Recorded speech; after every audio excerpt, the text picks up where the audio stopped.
Conference will now be recorded. Perfect, thank you.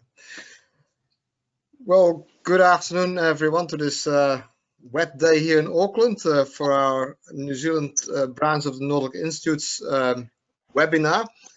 We're going to listen to some very interesting presenters on the challenges and issues with regards to the COVID-19 crew relief, both commercially and on fishing vessels. And we will hear from one speaker who has been through, jumped the hoops and experienced it all himself. So to kick this off, I would like to ask everyone who is not speaking to mute your microphone, please, so that we don't get any feedback from the meetings. And also, there will be time for questions and answers at the end of the meeting.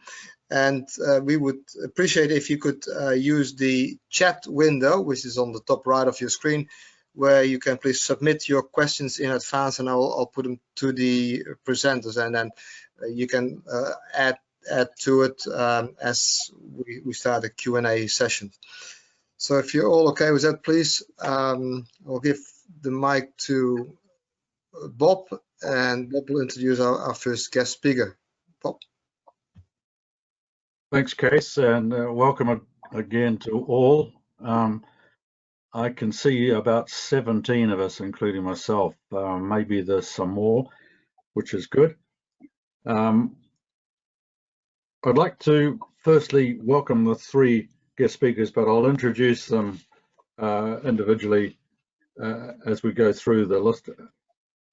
Starting with Captain Richard Cavallo. Richard's our first guest speaker, and he was the catalyst for this webinar today. Richard was born in India and comes to us from a seagoing background, firstly in the Indian Merchant Marine, working his way up through the ranks and later working for Anglo-Eastern and eventually command on bulk carriers, container ships and LNG carriers. He arrived in New Zealand in 2001 and spent some time on the last of the Union Company's ro-ros before coming ashore in 2003 after some 20 years at sea. He has been with Mackay Shipping, which is now ISS Mackay, since 2006 and is their Auckland Port Operations Manager as well as a Cruise Operations Manager. Since COVID-19 hit our shores, Richard has been otherwise heavily engaged in the daunting task of crew repatriations, the subject of today's webinar. We welcome Richard to the stage. Richard, please come in on your mic. Oh, thank you, Bob. I hope all of you can hear me clearly. Just let me start with, crew repatriations has been for Auckland branch a major task. I mean, we have one of our agents in almost full-time doing this, the second one in part-time, with me coordinating between sometimes in this case we have even one legal advisor as well as with immigration and other parties involved. So just to give you a background, since the government actually started allowing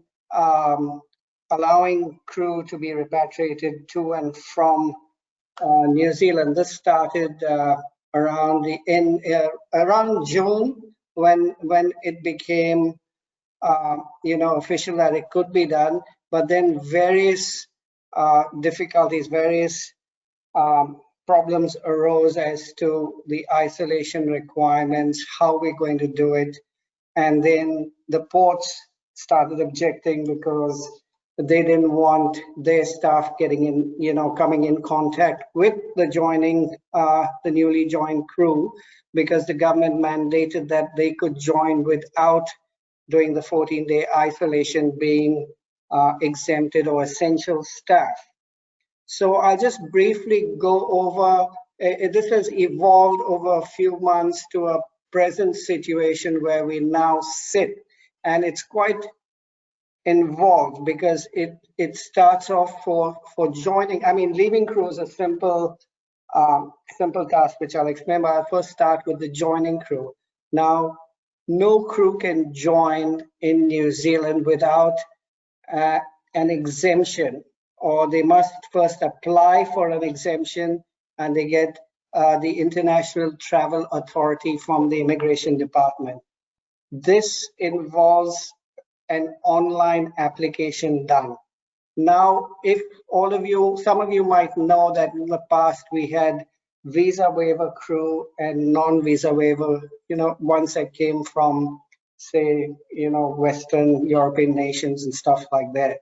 But that all was wiped off, and since the border closures came into effect, no one could enter New Zealand without getting a critical purpose visa. Now, to obtain that critical purpose visa, you first had to apply for an exemption. Once you apply for that exemption, it then comes back, and this is done online. It's a whole form that's done online, where you have to enter your details, the reason why you're entering, the backup from your agent or your thing saying that you are a crew member, and it so goes on. You then get a link to apply for the critical purpose visa. Now, that visa is a bit tricky to find because you have to go through a visitor visa portal, and then you go down there until you find the critical purpose link. You click that, and then you enter your details, and then you wait and hope, and you then get the visa to travel. That's a hooray, because that's part one and a major part ticked off. The next stage then comes in from our end. On this end, of course, we're helping the crew go through all that, rigmarole to get that part. That's great. Then the issue comes up on our part here, where we have to coordinate this so that the crew can only enter the country and join a ship. If they join, they must join within a period of 3 days. That's the ruling, about 3 days, because the managed isolation quarantine hotels are basically full up. We have a kind of shortage of rooms in managed isolation quarantine areas. So the rules are they must join within 3 days. They must join in a port or place which can only be connected from an international airport by 5 hours of road travel. So no crew coming in can go by domestic flight. They must fly in and then join the ship in a port which is within a 5-hour drive. So this means basically you take away a lot of the smaller ports. So generally the main airport says Auckland. So that would mean Marsden Point, Tauranga, New Plymouth at the extreme end, and of course Auckland are the only ports that this crew change could technically happen. Littleton is an option, but there are not many flights there, but there are charter flights now going in, I see from the newspaper, for the fishermen who are joining there. The next stage after that came in and these are all various rules that kept coming in as the weeks and days progressed. The next rule came in that they cannot join except if it's the last port in New Zealand. So if a ship comes in, discharges and then loads, or is loaded and comes in and discharges and it's leaving, if it's discharging in a few ports or whatever, it can only be done at the last port. So you have to program everything to be done at the last port. And not only the last port, the local public health then came in and said not only the last port, but only after cargo operations have completed. So you have to then plan for that.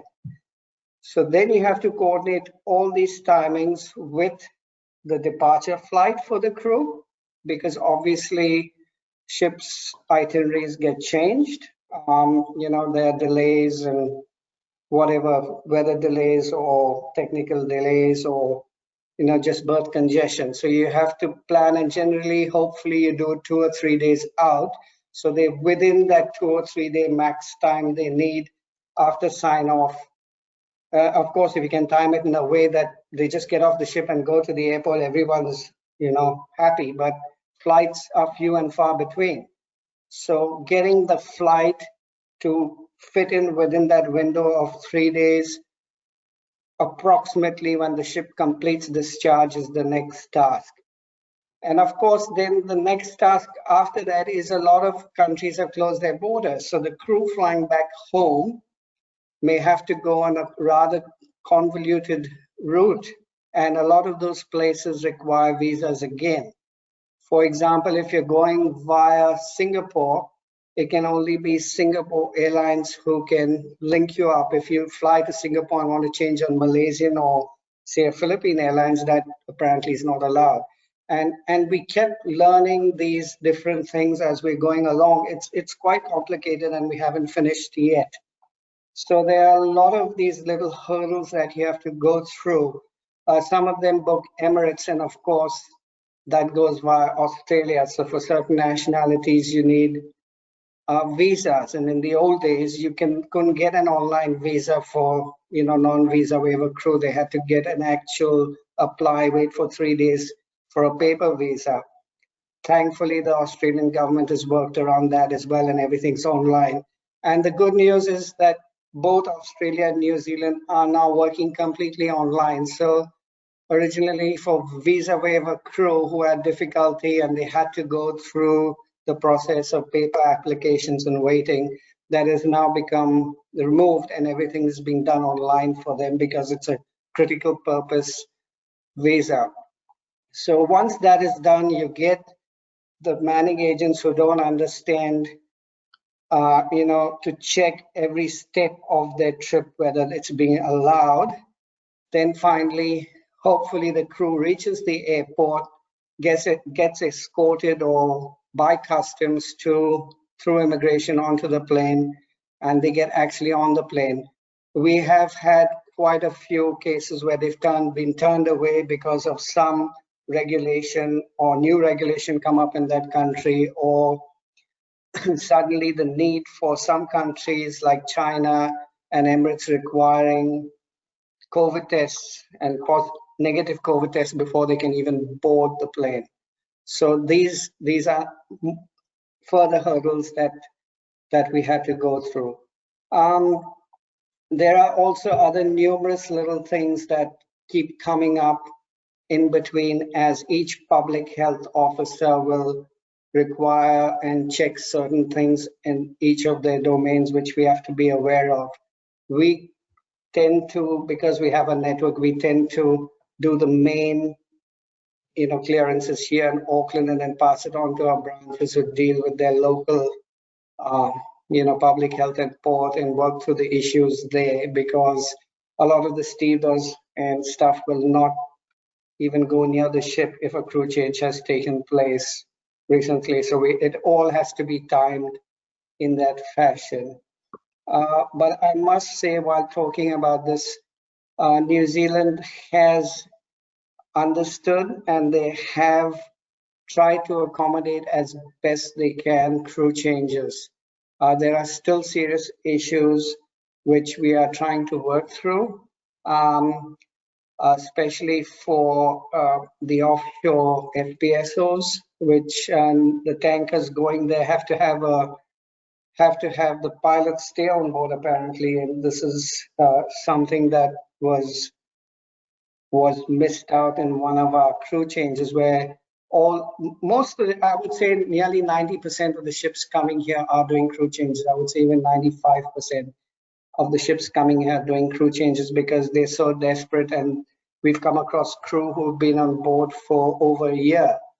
One sad case we just had recently where a guy from Fujairah had to give his passport ashore, which is the normal case there, and they lost his passport. So he didn't even have a passport till he came finally here, and they managed to get him a new passport, couriered from there we got government permission to at least let him with the courier number, got permission to let him get off and wait in the hotel till his passport came so he could fly home.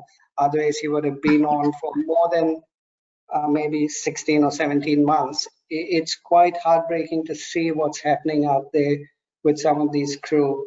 And we also get some crew who are so mentally, upset with the whole thing is when they see some of their crew members getting off finally and going home, they decide they want to go. And of course, those days are gone when you can get signed off a crew at short notice, because you need to get all these ducks in a row before you can get anyone off.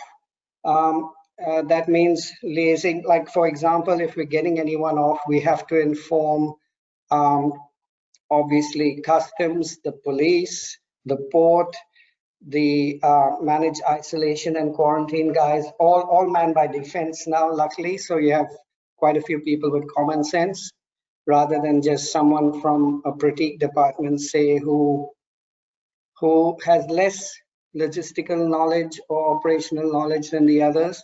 He's doing his job by, looking after the health and the disease spread aspect, but not, he can't see the operational. It has to tie in with operational and logistics requirements and, basic stuff that a normal person working with that would understand, but it'd be difficult for someone outside outside the industry to understand. So this is where we have to coordinate, and it gets quite complicated, especially say for a ship that can only do a crew change at the last port, and that last port is say Timaru, or it's Dunedin, or it's Wellington.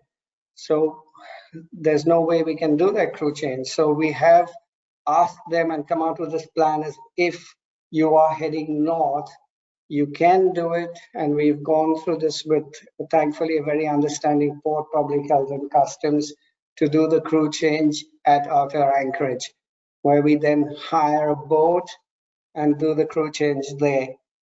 That in itself also sometimes we have to go through the whole thing of getting the boat driver himself, who was quite nervous, knowing that the joining crew had not been completely isolated for 14 days. So we had to talk that through, get all PPE, keep the distancing, and that's how we did it. But therein now is another issue that's come up, is for the ships that are plying only in the South Pacific. So with those ships, the South Pacific doesn't want any new crew joiners or anyone coming unless they've been, they clear more than 14 days in isolation. So how do crew that are only operating between New Zealand and South Pacific Islands, how does that work? So again, we have now applied and we're making headway, and the government is slowly agreeing to the crew for those vessels to come in and isolate for 14 days before they join the ship. This all comes at expense of owners, and it is very, very expensive. Not only the flight, but the hotel stay and then the joining. So this all is happening with great expense, but it's happening very slowly because there's a political issue, as in the shortage of MIQ, managed isolation quarantine hotels.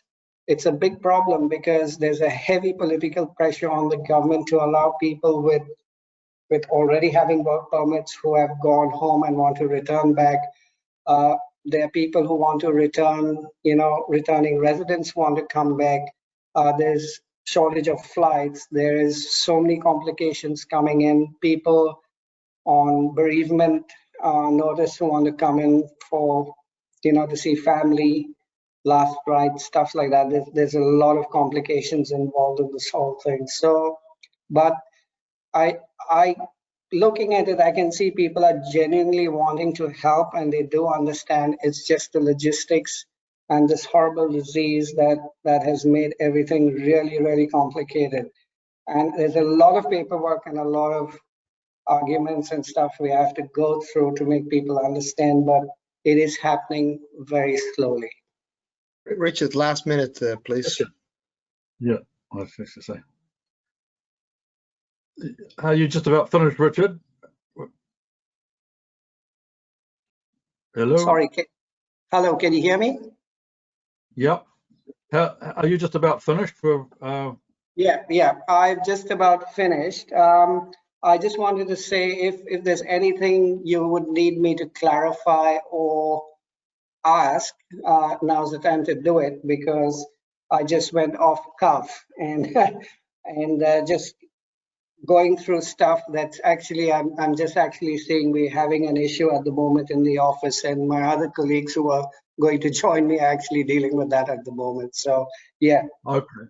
Can we the question and answers? I think probably can we leave it till the end? If there is questions and answers and you have to go offline, we may have to send them through to you somehow. But otherwise we might get a flood of questions now, and we're going to run short of time with the other guest speakers. So if we can do it that way, Richard, would that be okay? Yep, that's great. Yeah. Okay. I'd like to thank you very much, Richard, in the meantime, and we'll go on to our second speaker, Karen van Wingard. Karen's with us online, and she's our second guest speaker. She's the daughter of one of our longtime members, Alex. Is Alex online somewhere? I haven't seen. Yeah, he is. Yeah, he's here. Karen's a qualified barrister and solicitor and a partner in the well-known law firm of Ocean Law based in Nelson. Karen has an extensive background in the marine scene and represents the fishing industry on many aspects of their operations, including dealing with crises such as the COVID-19 pandemic. This afternoon, Karen will give us some sort of a coverage on the major issues and problems that have been encountered by the industry, specifically the fishing industry, in the past few months.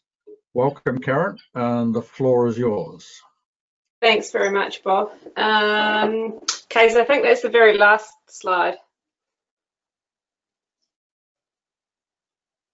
So I guess from our perspective, the big difference that everyone probably here needs to remember is that fishing crew work inside New Zealand, inside the EEZ. So immediately take away COVID, they still require work visas. They're required, the employers are required to prove that they are necessary to the function of the vessel and the company. So you've got that kind of immigration process that runs alongside all of this COVID complication. So in the middle of March, when the border closed, we had the fishing industry was fully operational in New Zealand. The fishing year runs October to October. So all the large vessels, and we're talking, circa 100-metre big trawlers, run 6 months from October to April. They do a crew change in April, and then they have another crew change around about October. So everybody who was here was geared up to go home, and everyone who was at home was geared up to come here. And then, of course, we all know what happened. So the border closed, and there was no process to get applications in for people to come to New Zealand. Now, if you could just go to the second slide, Case, please. Immigration instructions govern the work of it. Oh, sorry, the next one. Yeah, so immigration instructions govern the comings and goings of everybody, anyone who needs a visa to be in New Zealand and who doesn't need a visa. And what they issued was that an essential worker could get an exception to the travel ban, provided that they were deemed to be essential by the Minister of Economic Development and then the relevant portfolio minister, so fisheries. You had to make an application without any guidance about the form or the content or what was necessary to be proved to the Ministry for Primary Industries. And then they would liaise with MBIE and Immigration New Zealand to determine whether or not it was necessary for the people to travel. So we perhaps flooded MPI with all of this material because, you're sort of stabbing in the dark, really. And a few people were determined to be essential, but a large number weren't. And particularly the large vessels with big crews were really struggling. So then the situation was looming that crews had been here. We're talking kind of June at this point. Crews had been here for 3 months longer than they anticipated. Their families were at home. And then, of course, on the other side of the world, you've got people who now have gone 9 months without income and are desperate to get back to work. So we're still having very limited success. A few came in. There was no managed isolation or quarantine at that point. And so it was all very ad hoc and depending on who you dealt with. Now, there was a change at that point from essential worker to other critical worker, which is the definition that's on the screen. Now, we have a lot of skills in New Zealand, but we don't have the numbers of skilled fishing crew that are necessary to run the industry. So we've got all of these requirements that you have to meet to get them in under normal conditions, and then you've got COVID on top of that as another overlay. So previously the ministers had to determine this, and then there was a change from essential worker to other critical worker, and they become something a slightly different shade of grey, it seemed to me on the outside. But they become somebody who can either be approved by Cabinet at the highest echelon, or by 2 ministers, or by senior immigration officials. And it wasn't really very clear from the outside how this all worked, you know, internally in government departments. So we would then submit an application, and at this point we're still dealing with MPI, and they would liaise with MBIE, and then sometimes something would be spat out of the machine, and otherwise it would just be stony silence. So we're now running into a situation where people are very unhappy, both on this side of the world and on the other, and there were issues around crew management, you know, that Richard just touched on, mental health and welfare. These guys are just like the Merchant Navy, are not laying up. They come in, they discharge their catch, they reprovision, and they go back to sea.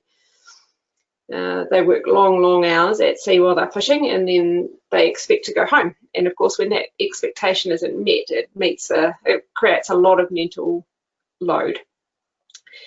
We still don't have any certainty around when decisions are going to be made, and on top of all that, visas issued under an AIP run out, of course. So we're running into a situation where large vessels couldn't get space alongside anywhere and would have no crew. Now, it doesn't take much of thought to understand the risk that that would create. So there was a fair amount of pressure from industry and on industry in this situation. You know, there was articles in the paper about one company had all of its vessels tied up and other companies had large proportions tied up.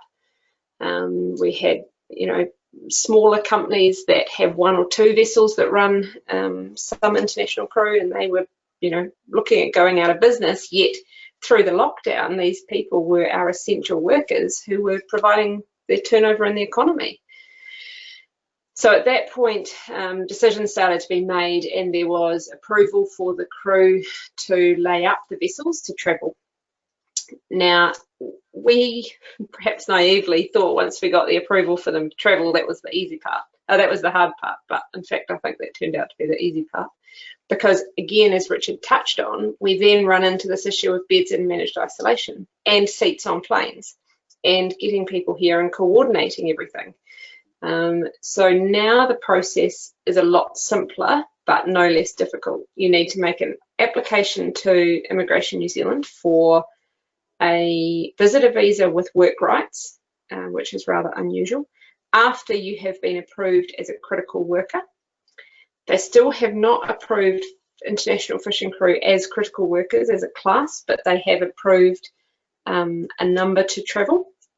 And once that quota is quite sure what happens. And then once they come into the country, then they go like everybody else into managed isolation. But like a lot of the international operators, this is all at fishing companies' cost. So they've now in a situation where the vessels have been alongside for several months, some of them, they're now paying pretty exorbitant airfares to get them here. They have to house them for 3 or 2 weeks in accommodation at, you know, thousands of dollars of cost. And then they have to get the vessels ready to go back to sea. So it's probably, I think, had an impact on the industry in the order of probably 3 months of non-fishing. And that's a huge amount, not only on the companies, but on the national economy. And what that means for the businesses that, Littleton Dry Dock, for example, would normally have a large number of vessels going through, and there's no one on the vessels, so there's no one to dry dock them. It becomes a very complicated process. So let me just have a quick, where are we?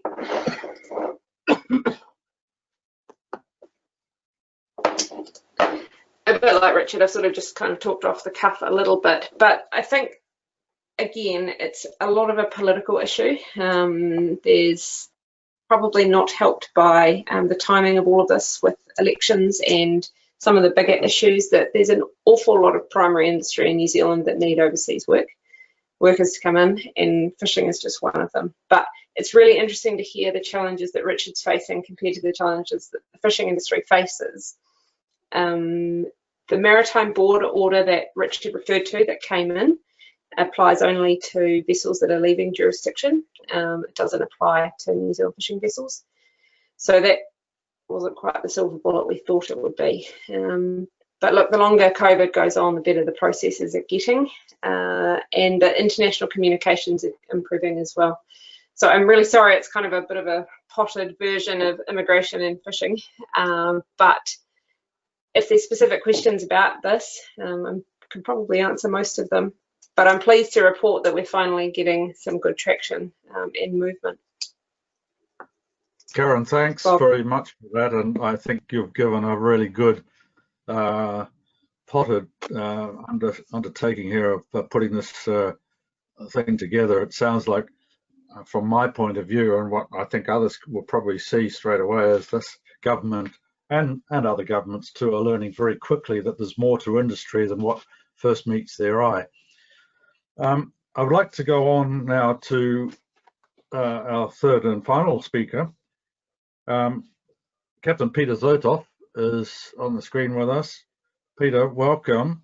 I only had a very short note from you, but I know that you're ex-seagoing. Peter has been working in the offshore industry on semi-submersible drilling rigs in the northwest shelf of Australia for at least 3 years. And then you, looks like you decided to change tack, and you've recently been appointed the Marine Operations Manager for Southport here in New Zealand.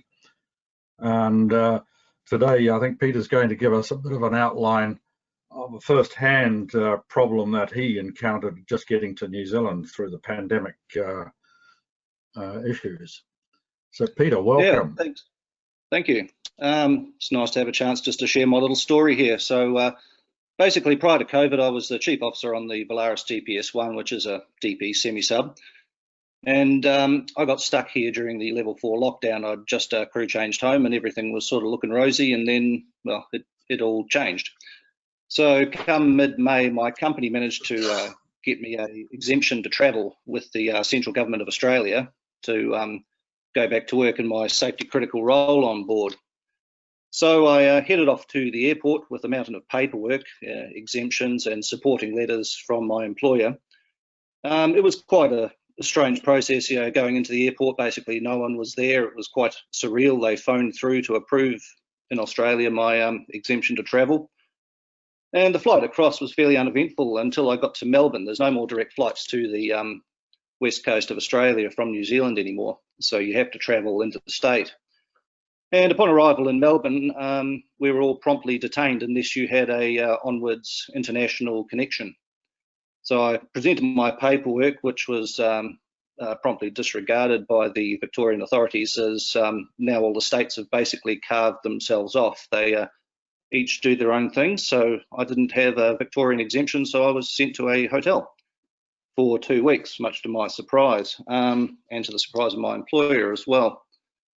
It was, yeah, quite a trying sort of time to start with until I got into a bit of a routine. It was all very much a police state over in Victoria. You know, there was a lot of posturing and announcing of new powers and things. The actual isolation process of getting into the hotel was borderline chaotic. So I can see why the hotels became the hotspots. People basically dashing backwards and forwards and leaning over each other, trying to get luggage. I gather it's improved since then, but certainly that was at the start of all the managed isolation, and it was, quite a shambles, to be honest. The company tried for a couple of days to see if they could get this detention revoked, but that was a no-go. So I was basically seemed like I was forgotten about for quite some time. Fortunately, I had a lot of support from friends and colleagues on board the rig, just checking that I was okay. Not much came from the company, unfortunately, which I think was a big thing. It would have felt a lot better to have had a bit of support from my employer. But in the end, we got through those 2 weeks, and I managed to get a different exemption with a West Australian stamp on it, and the Victorians took me to the airport, and yeah, we were sent over to Western Australia.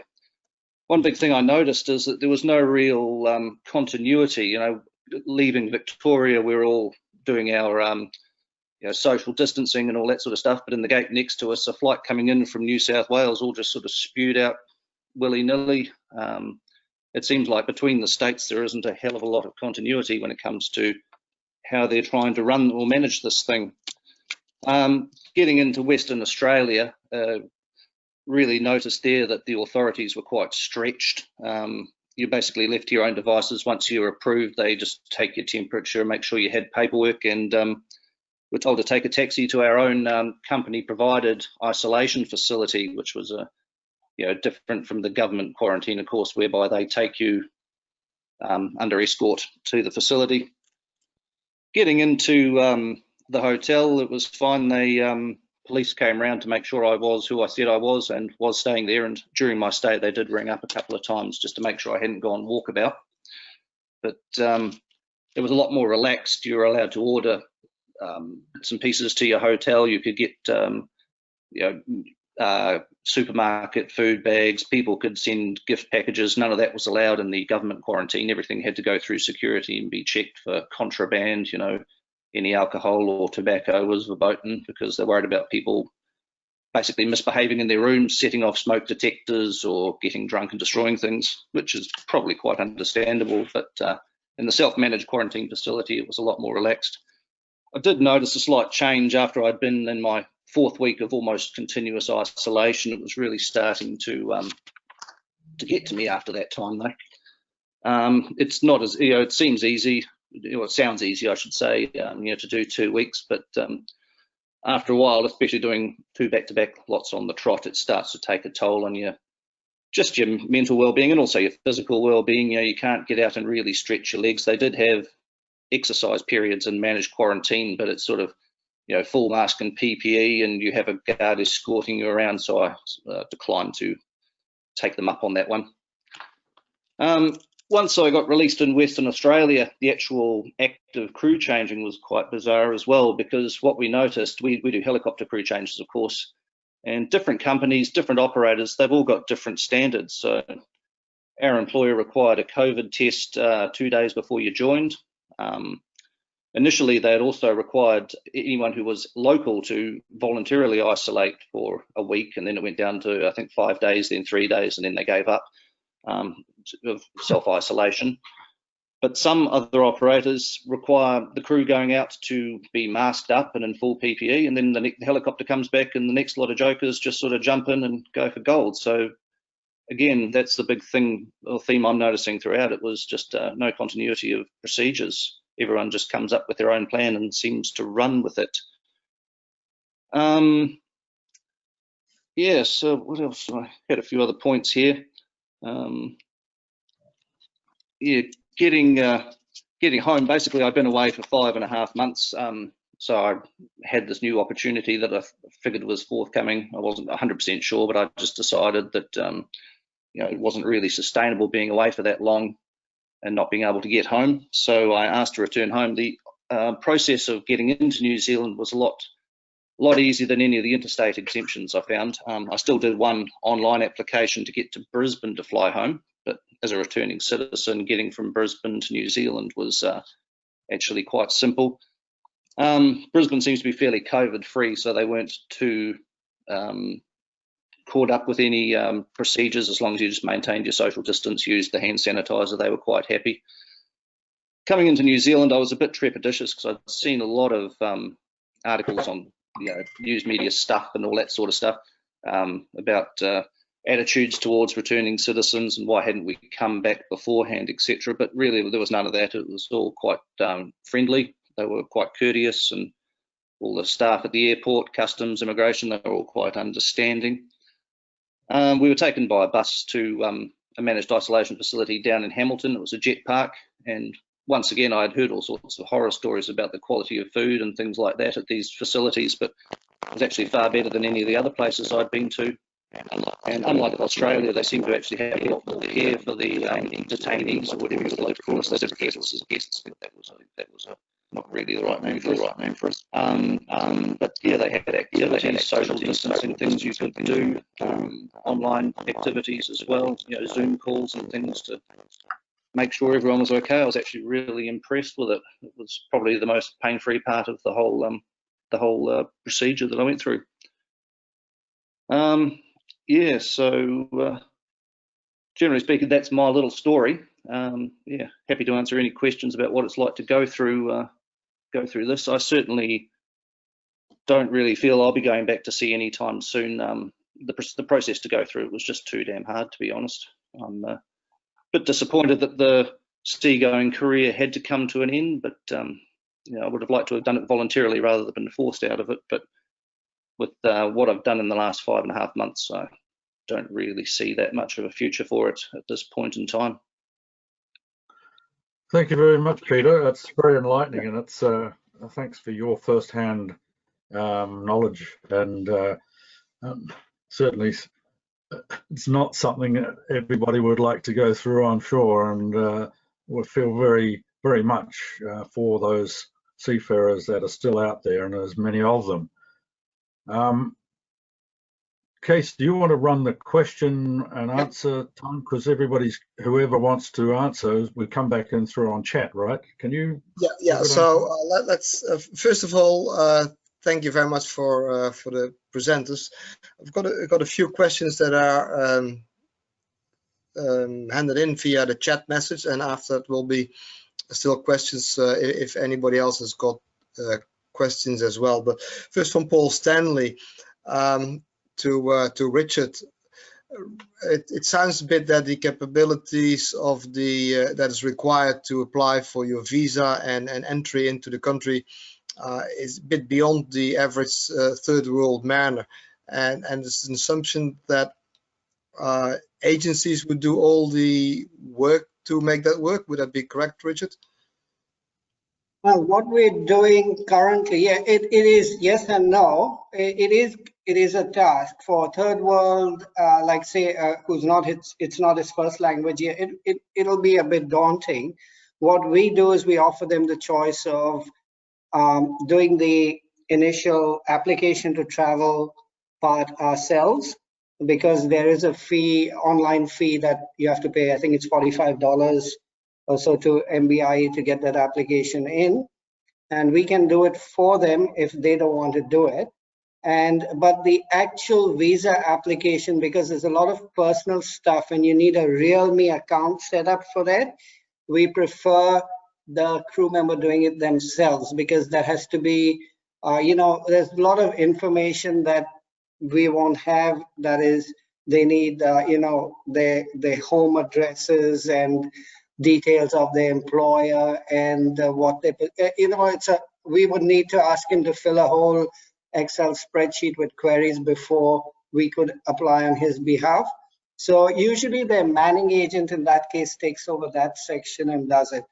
There are a few who've done it a few times and do both parts, but I would say 80% of the time we do the initial exemption application for them, and as soon as it comes through, we send them the link to apply for the visa. And generally, once you get the exemption, the visa will come through.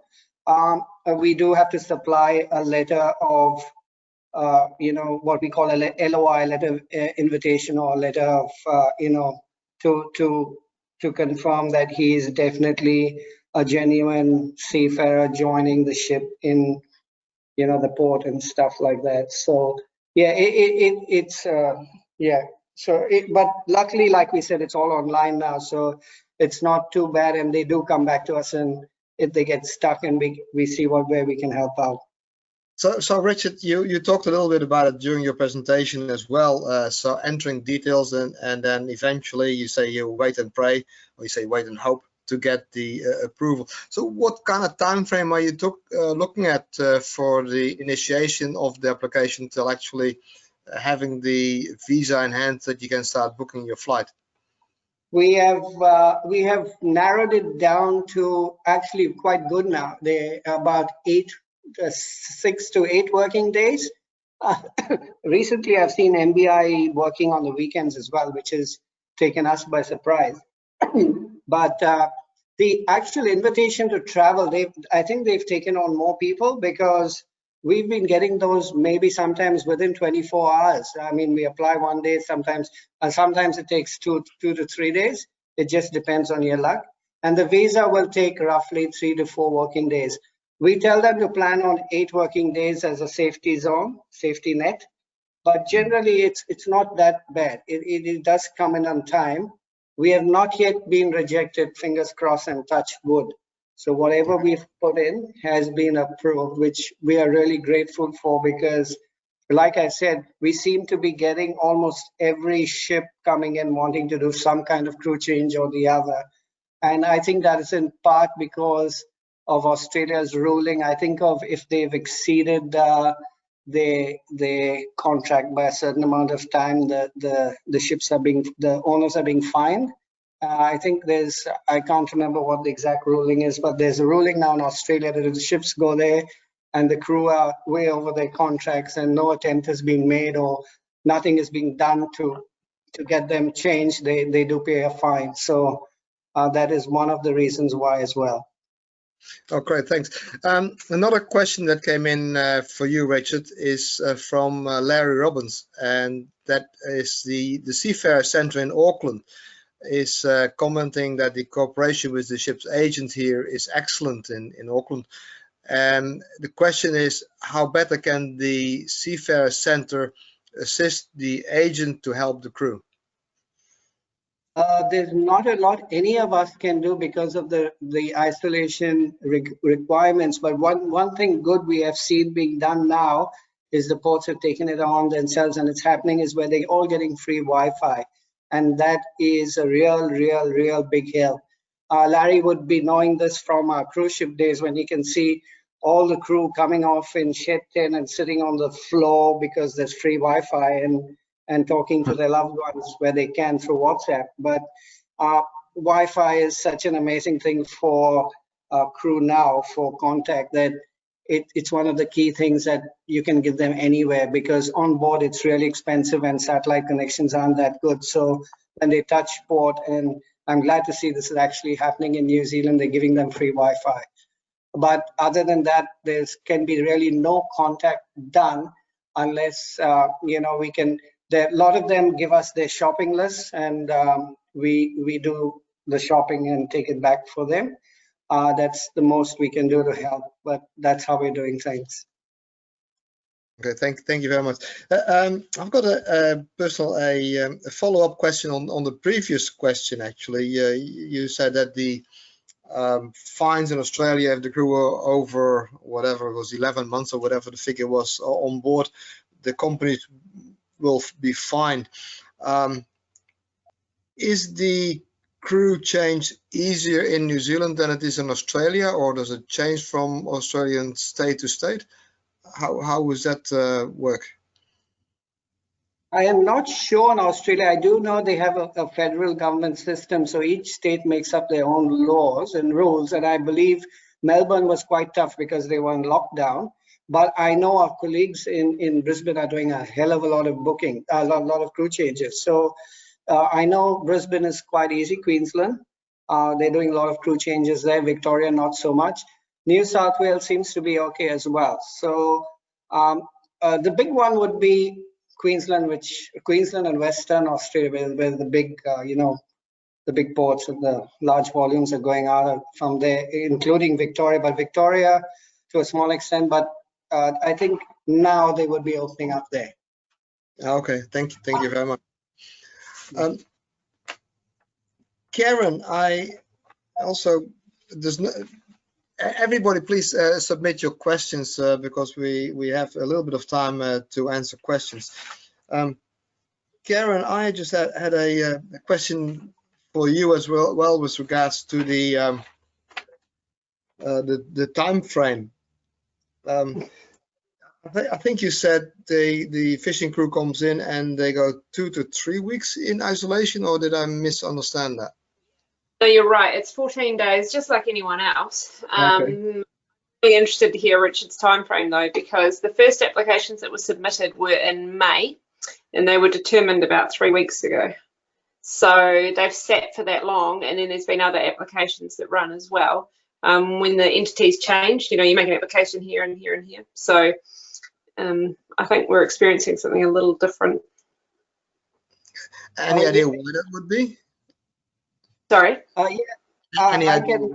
Yeah, Karen, I think yours will be similar to what we are facing with the 14-day isolation requirements. It's a different ball game when you want to do the 14 days, and we're having that similar issue with the New Zealand South Pacific ships, because obviously with the South Pacific plying ships straight from New Zealand, none of the small South Pacific islands will accept or want, or neither do the owners want their crew going there without being fully isolated, because it is so sensitive, those areas. And the problem is managed isolation. They just don't have enough. And we are going through this same issue that you are through, but we also had to, I'm surprised, like with you, you are a lawyer, so I would have thought you would have had an easier trip, but we are going through a lawyer, paying through our nose, who's gone through someone, well, who knows someone in Wellington, and through the minister's office, and we've been redirected there now, and it's through MBI. We finally reached immigration in a round where immigration is liaising with MIQ. We finally got the visas being done now, and we're hopeful once that is done, they will let MIQ know, and then we'll get the permission to get the 14 days. So that's what we're doing. I would add to that, Richard, is what we've seen is that the individuals in the system are fantastic, but the situation is changing so fast that people just can't keep up. It's not an individual or even a department problem. It's a intergovernmental, interdepartment. The landscape just changes so fast with this. Yeah, and like you said, it's the bloody elections. Everything, no one wants to take a hard decision. Just no one wants to take any decision, not even hard, and not even a common sense decision. No decision has been taken until after the elections. It seems to be that. Hopefully something comes right out of this after the elections. I mean, the government hopefully stays the same, and maybe there's some people down there are going to see some sense at the end of it. But it must be a real nightmare, and thank goodness we've got people like Karen in there, like Richard, and I think we need more coordination of effort, and it's slowly but surely it appears that the New Zealand government at least is seeing the wood for the trees, and you know, realizing that the merchant marine is an important part of the wheel. But can I just ask you, Richard and Karen, actually, is there a different approach to New Zealand crew that are disembarking in New Zealand? Do they face the same problems? Is there accommodation available for them in isolation? So both fishing crew and ship's crew, and I'm thinking again on the Pacific Island traders, these crew, they're sitting 3-4 months on board the ship. Like we saw the interview that was published in the Wellington, whatever the name of the paper is there, from Paul Turner or so, that we saw the other day. They can't go ashore anywhere at all, and yet when they come in New Zealand, can they go off? Do they go into isolation? Is that possible, or have they got more struggles? Maybe Richard or Karen. So the Maritime Border Order prescribes all that, regardless of where. So it's how long they've been since their last port. Is generally, if they've been at sea for 14 days or 28 days actually, depending on the circumstances, then they fall into a different category. For the fishing industry, the biggest problem was when we had community transmission in New Zealand. We then couldn't trust that the vessel had gone to sea, COVID-free, and then came, because they don't land anywhere between New Zealand and New Zealand. But you could have had one super spreader, I guess, that went to sea with COVID, and because of the living conditions, they're sharing cabins and, of course, recreational facilities, let alone working environments.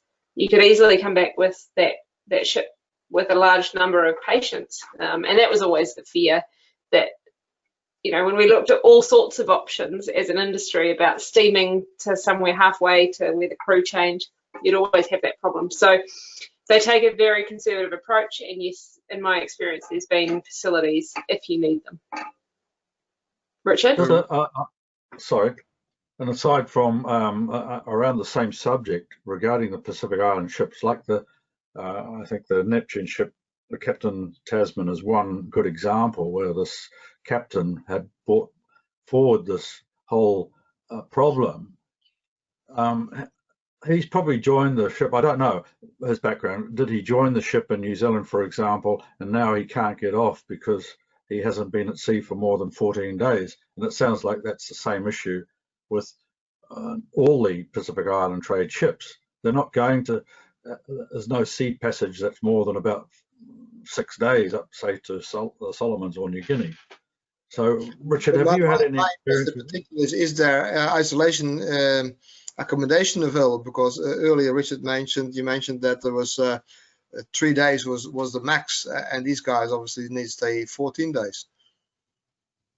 Yeah, see, for starting off a ship in New Zealand, it's not a problem. You just get off and as long as you got the flights, obviously. So if you're local, you just get off and you would have to go into isolation for 14 days because you're a local.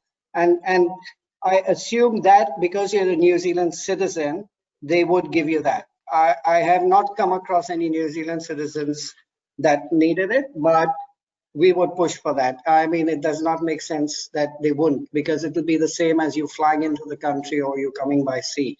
You would get the 14 days.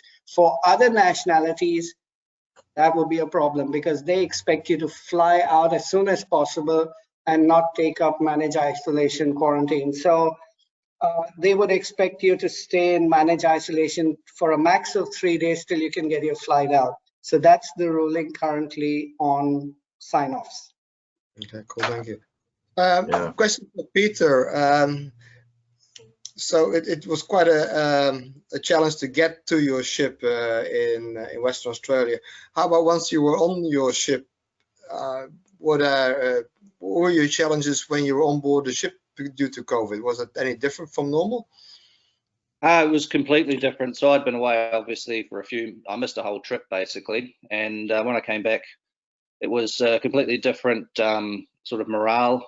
It used to be quite a happy workplace, really. It was definitely, everyone was on edge.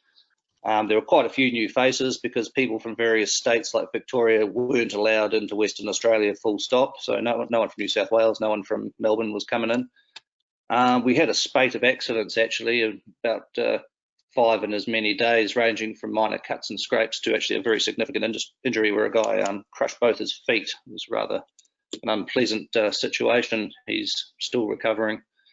So yeah, it was completely different. Management did actually come on board and they said they felt that none of these accidents were attributed to the COVID issues, but I really don't agree with that. I think the underlying cause was people's minds weren't on the game.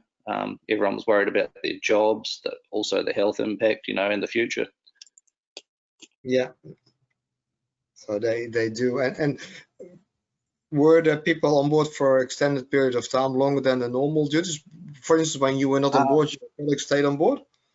Yeah, there were some people that couldn't get a relief for various reasons, and there were some people doing slightly longer than usual trips. They're pretty good in the drilling industry with crew changes because they understand basically once you've done your 4 weeks, you are fairly well done. I mean, I know that's short by maritime standards, but it's a very intense part of the industry, and they do their best to get people off as best as possible. But the real issue was from the foreign or out-of-state people, where we had a lot of expat crew from the States, Europe.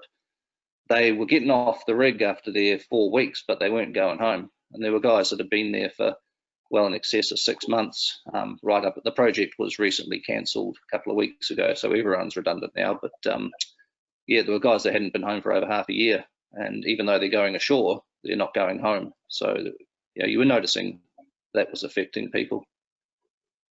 Okay, thank you. Question, Martin, I just saw your questions here, so I think I just put the first one to Peter already with regards to the well-being of the sea staff. But another question for Richard. Who was the person in government that you were talking about, please? Well, we went through a lawyer, so it went through various.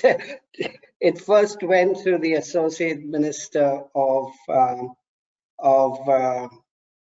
quarantine, hotels, quarantine, health, and something, which is Chris Parfoy, and since he then shoved it to Megan Woods because she's the manager of quarantine isolation, I think, and then it gets shoved to immigration as well because they're involved, and it landed up. It's difficult for them as well because each of them, like we said, don't want to take a hard and fast decision because there's a whole health aspect of it which they don't want to take a decision on because the advice has to come in from health, which is completely different to what we are trying to, it's complicated. Let's put it this way. Karen will tell you the same. So you get shoved from one ministry to the other, and it goes around the corner, and then it's ended up with, they've given the job to immigration first, saying, you sort out the visas and the applications and everything. Once that's sorted out, we'll know how many people, what dates they're arriving, and then we'll see what we can do for you for accommodation. It comes down to managed isolation. It's all coming down to managed isolation. And if that gets sorted, I think we can do more crew changes, but it won't. At this stage, it won't because there's so many people wanting to come in. Okay, thank you. Mark Rothwell, Mark offered that he could give a few words from the government perspective. Mark, just take the mic. You need to put your mic on, Mark. It's on. Oh, you switched it off. I switched it on for you again. And we'll get there. You're on. Great, thank you, Case. Can you hear me now? Yeah. Yeah. I just thought I found it fascinating, and thank you, the speakers. Working in Maritime New Zealand, I'm working in the department whose leader, Kenny Crawford, is the representative attempting to advise the government and move these issues forward as best we can. What I can say from Maritime New Zealand's perspective is that we are acutely aware of the suffering of seafarers that's going on and I will call it the unacceptable way in which it's being handled. I will say that the message that you would want to pass to government, which is the seafarers are suffering and this is an unacceptable way to treat people, is a very powerful message that our director has been pushing to the all of government group, which is dealing with this. The problems are, firstly, the whole issue is being led by health. So the Ministry of Health is the lead government department, and we as the Maritime Agency can only advise and inform of the issues. Health, of course, have got far bigger fish to fry than the concerns of seafarers. The government also took a very, well, to begin with, the problems which have already been outlined, which is we were making it up as we go along because no one understood the disease, its transmission, or its effects on the public that well that good decisions could be made immediately. So good decisions have taken quite a long time to eventually emerge. Secondly, I think that the plethora of government departments that have had to been dealing with this, which has been clearly outlined by the speakers, has made it extremely difficult, particularly when the one government department that takes the lead, health, doesn't really understand any of the other issues that perhaps customs, immigration, MB, and others have got. To that end, we put a senior master mariner on a secondment in health, where he is at the moment, providing direct maritime advice to health, so that when they are facing issues involving seafarers, that they can actually understand the situation. Because, as you can appreciate, very few of these government departments actually have anybody that's ever been to sea or understand the issues. We are the transport branch that is least understood by the public and anybody in government. Aviation gets quite a good focus, and so does road traffic, followed by rail, and maritime is trailing far behind. The situation got much worse when we had the spike in COVID, because the government took a zero tolerance to COVID entering our borders.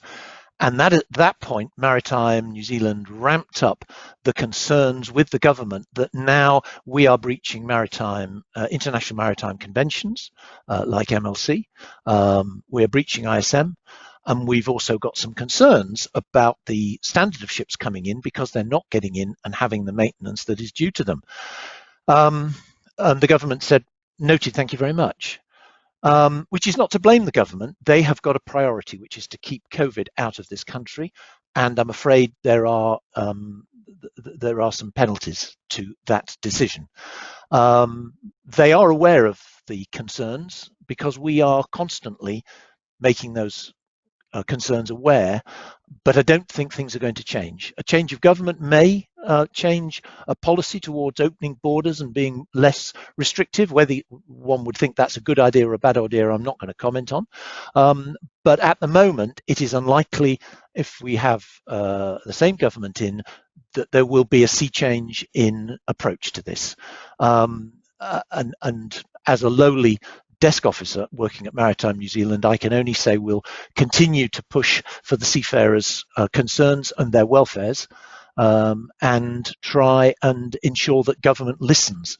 The areas that we are very concerned about is mental health, and the result, we've already received anecdotal evidence that from pilots and others that the seafarers are highly fatigued and concentration levels are being affected.